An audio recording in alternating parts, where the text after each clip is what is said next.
नवरात्रि में देवी की जोत लगती है, अखंड ज्योति लगती है, जवारे बुआए जाते हैं, कलश लगता है।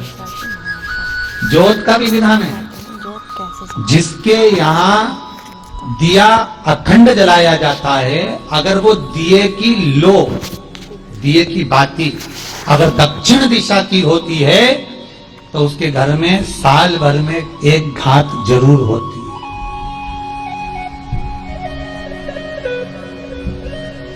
जो दिया अखंड जलता है उसकी बाती का मुख दक्षिण का नहीं होना चाहिए।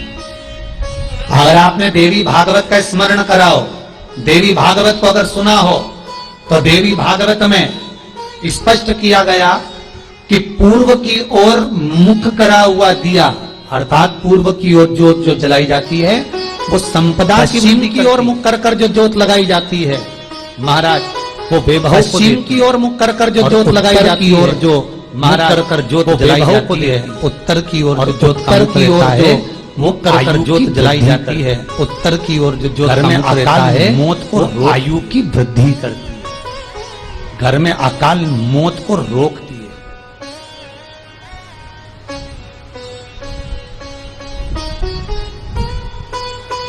नवरात्रि का जो भाव तत्व है उसको भी अच्छे से समझ लेना।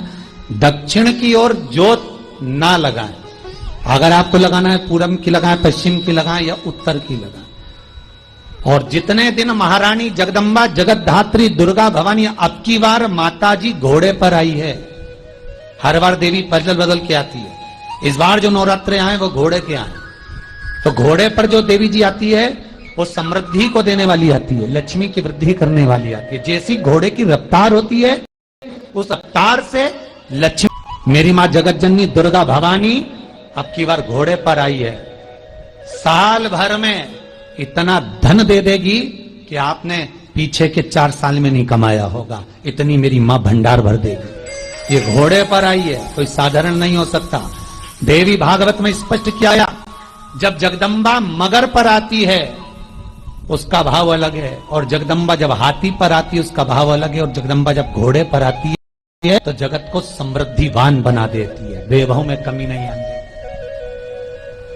अभी भले दुनिया के लोग अभी रोते हैं कि पैसा नहीं आ रहा, कोरोना महामारी ने सब तोड़ दिया, रोग दिया, पर चिंता ना करना। मेरी मां अगर घोड़े पर आई है तो उसका सुख आपको जरूर मिलेगा। एक जरा सी मिट्टी की दुकान भी अगर आप खोल कर बैठेंगे तो चांदी और सोना के बराबर कमाएंगे, इतना धन देगी वो मां। साधारण नहीं है मेरी माता।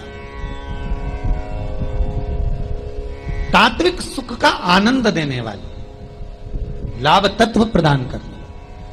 और नवरात्रि में भी अगर आपकी कोई कामना है, आपकी अगर इच्छा है, आपका मन है, तो जगत जननी की आराधना करो। पति और पत्नी में अगर क्लेश है तो जगदम्बा के मंदिर में मक्खन चढ़ाओ, प्रेम बढ़ जाएगा। आपको लगता है कि पति कोई अन्य स्त्री से लगा हुआ है या परिवार टूट रहा है, तलाक तक पहुंच गया है, तो माता के मंदिर में आप ध्वजा लगवाइए, उस ध्वजा पर मक्खन लगाकर लगवाइए, आपको लाभ मिलेगा।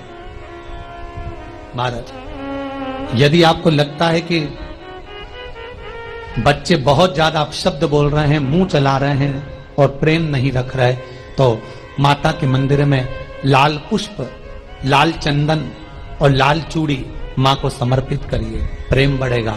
बच्चा कभी आप जी से कम नहीं बोलेगा, प्रेम की भाषा निकलेगी मुझसे। मां जगत जननी की आराधना, जगदम्बा की उपासना। नवरात्रि में 9 दिन में से कोई एक दिन ऐसा ले लो जिस दिन कन्याओं का भोजन कराओ, साथ में उनको लाल चुनरी ओढ़ाओ या कोई लाल वस्त्र, लाल पूजन की सामग्री उनको दो, सुख मिलेगा, आनंद आएगा।